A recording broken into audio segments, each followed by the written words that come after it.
Hello friends, welcome to Vijay தியாஜ். இன்றைக்கி நம்ம பொன்னியம்மன் கோவிலுக்கு போகிறோம். வாங்க நம்ம போகலாம். இந்த ஆலயம் ஓஎம்ஆர் சாலையில் அமைஞ்சிருக்கு. சோழிங்கநல்லூர் சொல்லக்கூடிய இடத்துல தான் இந்த பொன்னியம்மன் ஆலயம் இருக்குது. இந்த ஊரோட ஒரு கிராம தேவதையாக பொன்னியம்மன் வணங்கப்படுறாங்க. இங்கே இருக்க மக்கள் சிறிய அளவில் இருந்த இந்த ஆலயத்தை இப்போ பிரம்மாண்டமாக பார்த்திங்கன்னா கட்டியிருக்காங்க. எல்லாம் மக்களோட ஒரு ஒற்றுமை தான் காரணம். போன வருஷம் ஜூலை 2024 ஜூலை மாதம்தான் இங்கே கும்பாபிஷேகம் ரொம்பவே சிறப்பாக நடைபெற்றது. பார்க்குறதுக்கே அம்மன் அலங்காரம் இன்றைக்கி ரொம்பவே அழகாக இருந்தது. அதுவும் ஆடி 2வது வெள்ளிக்கிழமை காண கண்கோடி வேண்டும்னே சொல்லலாம் பொன்னியம்மனோட அலங்காரத்தை பார்க்க. நீங்கள் பார்க்கக்கூடியது தான் இங்கே ஓஎம்ஆர் சாலை. ஓஎம்ஆர் சாலைக்கு வரக்கூடிய அனைத்து பேருந்துகளும் இங்கே கோவில் வாசல்லையே பார்த்திங்கன்னா நமக்கு பஸ் ஸ்டாண்ட் இருக்குது. சோழிங்கநல்லூர் அடுத்த ஸ்டாப்பிங் தான் இந்த பொன்னியம்மன் ஸ்டாப்பிங். நீங்கள் கேட்டு இறங்கிட்டு பின்னாடி திரும்பினாவே இந்த ஆலயம் வரும். ரொம்பவே புராதனமான ஆலயம், பிரம்மாண்டமான ஆலயம்னே சொல்லலாம். இங்கே இருக்கக்கூடிய அம்மன் பொன்னியம்மன் அப்படின்னு அழைக்கப்படுறாங்க. எப்பயுமே நம்ம பெண் தெய்வங்கள் ஆறு அதெல்லாம் பார்த்திங்கன்னா நம்ம பெண் பெயரை வச்சு தான் அழைப்போம். கங்கா, காவேரி, யமுனா அப்படின்ட்டு. அதை மாதிரி பொன்னி நதி, அந்த நதியை பார்த்திங்கன்னா பொன்னி அம்மனா வழிபடுறது காலகாலமாக நடைபெறதா. இது ஆற்று ஓரங்களில் இதை மாதிரி பொன்னியம்மனுக்கு ஆலயங்கள் அமைந்திருக்கும். அதை மாதிரி இங்கே அமைந்திருக்க அம்மன் தான் பொன்னியம்மன். கோயம்பேடு, அடுத்தது பாரிஸ், எல்லா இடத்துலையுமே இங்கே வரத்துக்கு பேருந்துகள் இருக்குது. கேளம்பாக்கம், திருப்போரூர் போகக்கூடிய அனைத்து பேருந்துகளும் இந்த ஆலய வாசலில் நின்றுட்டு தான் போகும். ஒரு வருடம்தான் ஆயிருக்கு கும்பாபிஷேகம் நடந்துன்னும் போது ரொம்பவே புது பொலிவோடு காணப்படுது. இங்கே சுற்றி இருக்க மக்கள், இது ஒரு கிராமமாக தானே இருந்தது அந்த காலத்துலேருந்து. அவங்கெல்லாம் இந்த ஆடி மாதம் இந்த ஆலயத்துக்கு வந்து பொங்கல் வைப்பாங்க. இந்த 2 யானைகள் தான் உள்ளே போகும்போதே நம்மளை வரவேற்கும். அடுத்தபடி மேலே இந்த மேல் சீலிங்கில் பார்த்திங்கன்னா ஒவ்வொரு வண்ணத்தில் கட்டங்கட்டமாக ரொம்ப அற்புதமாக பெயிண்டிங் செய்திருக்காங்க. உள்ளே நுழையும் போதே நம்ம விநாயகர் பார்க்க மாட்டோம். ஒரு சுற்றிட்டு வந்தோடனே அம்மன் ஆலயத்துக்கு பின்புறத்தில் தான் நம்ம விநாயகரை பார்ப்போம். இங்கே இருக்க மக்கள் எல்லாருமே இப்போ பொங்கல் வைக்க துவங்கியாச்சு. காலையிலே வந்து நிறைய மக்கள் இங்கே பொங்கல் வைக்கிறாங்க.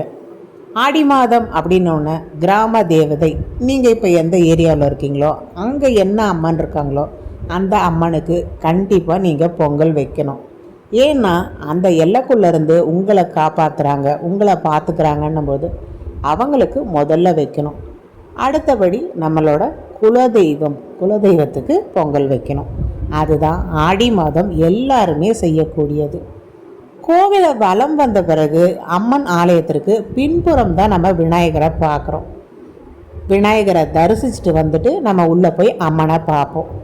உள்ளே நுழையும் போது ராஜகோபுரத்துக்கிட்ட நம்ம விநாயகரை பார்க்க மாட்டோம். இதை மாதிரி சுற்றி வந்துட்டு இங்கே விநாயகரை பார்த்துட்டு அதுக்கப்புறம் தான் நம்ம உள்ளே போயிட்டு அம்மனை பார்ப்போம். சோழிங்கநல்லூரில் இருக்கக்கூடிய இந்த பொன்னியம்மன் ஆலயம் நீங்கள் நிறைய சீரியல்களில் பார்க்கலாம். சீரியல்கள் எடுக்கிறதுக்காகவே இங்கே நிறைய பார்த்திங்கன்னா டைரக்டர்ஸ் வருவாங்க. ஒவ்வொரு நாளுமே இந்த இடத்துல ஒவ்வொரு சீரியலும் நடந்துகிட்டே இருக்கும். இப்போ கூட இங்கே இருக்கவங்க சொன்னாங்க, சிறகடிக்க ஆசைன்னு ஏதோ சீரியல் போதும், அது இங்கே ஷூட்டிங் எடுக்கிறாங்கன்ட்டு. சீரியல்லாம் பற்றி எனக்கு தெரியாது, சீரியல் பேரும் எனக்கு தெரியாது. நீங்கள் பார்க்கக்கூடிய அந்த இடத்துல தான் யாக குண்டம் இருக்குது.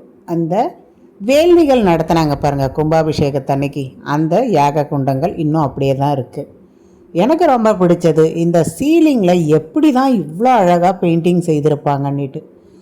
யாழிகள் நம்ம பழைய காலத்தில் ஒரு 2000-3000 ஆண்டுகளுக்கு முன்னே இருக்க இந்த ஒரு சிற்பங்கள் பார்த்திங்கன்னா இங்கேயும் காணப்படுது. ரொம்பவே அற்புதமாக இருக்குது. ஆடி மாத திருவிழாக்கள் இங்கே ரொம்பவே வைபவமாக நடைபெறும்னாங்க. அதுக்கு முன்னாடியே ஒவ்வொரு வெள்ளிக்கிழமையும் இங்கே இருக்க மக்கள் பொங்கல் வச்சு முடிச்சிருவாங்க. குழுவார்த்தல் ரொம்ப சிறப்பாக நடைபெறும். வருகிற திங்கட்கிழமை ஆடிப்பூரம் இந்த ஆலயத்தில் ரொம்பவே விசேஷமாக நடைபெறும். முக்கியமாக எல்லா பக்தர்களும் இங்கே வளையல் வாங்கி கொடுத்துருக்காங்க. அது ஒரு மாலை மாதிரி செய்து இங்கே இருக்க பொன்னியம்மனுக்கு அலங்காரங்கள் செய்வாங்க. தோரணங்கள் மாதிரி எல்லா வளையல்களும் இங்கே அலங்காரப்படுத்திட்டு ஆடிப்பூரத்துக்கு பூஜைகள் ரொம்பவே விசேஷமாக நடைபெறும். குழந்தை பேர் இல்லாதவங்க இங்கே வந்து தொட்டில் கட்டுறது, அம்மனுக்கு வளையல் வாங்கி கொடுக்கறது ரொம்பவே சிறப்பாக நடைபெறுது. அடுத்தபடி அந்த பூஜைகள் எல்லாம் முடிந்த பிறகு அம்மனுக்கு வைத்திருக்கக்கூடிய அந்த வளையல்கள் பார்த்திங்கன்னா எல்லா பெண்களுக்கும் கொடுப்பாங்க. அதுதான் இந்த ஆலயத்தில் ஒரு சிறப்பு அம்சம்னே சொல்லலாம். ஆண்டாள் அவதரித்த ஆடிப்பூரம் இது பார்வதி தாயாருக்கும் மிகவும் ஒரு உகந்த நாளாக கருதப்படுது. உங்கள் வீட்டுக்கிட்ட இருக்க அம்மன் ஆலயம் கண்டிப்பாக ஆடிப்பூரத்தன்னைக்கு அலங்காரம் பார்க்க தவறாதீங்க, பூஜையில் கலந்துக்க தவறாதீங்க. குழந்தை பேர் வேண்டி போகக்கூடியவங்க கண்டிப்பாக வளையல் கொண்டு போய் அம்மனுக்கு சாத்துங்க. நாங்கள் கோவிலில் வலம் வந்துட்டு ஒரு எலுமிச்சம் கனி வாங்கி இந்த சூலத்தில் சொருவிட்டு அம்மன் மடியில் ஒரு எலுமிச்சங்கனி வாங்கிட்டு வந்து பூஜை ரூமில் வச்சு பூஜை செய்கிறோம். கண்டிப்பாக எந்த ஆலயத்துக்கு போனாலும் இதை மாதிரி திருசூலம் இருக்கிறதுல நீங்கள் மனசில் வேண்டிட்டு அந்த திருசூலத்தில் எலுமிச்சம் கனிகளை செருவுங்க. என்ன வேண்டிட்டு வரீங்களோ அதற்காக அம்மன் மடியில் எலுமிச்சம் கனிகளை வச்சு வாங்கிட்டு வந்து பூஜை செய்யுங்க.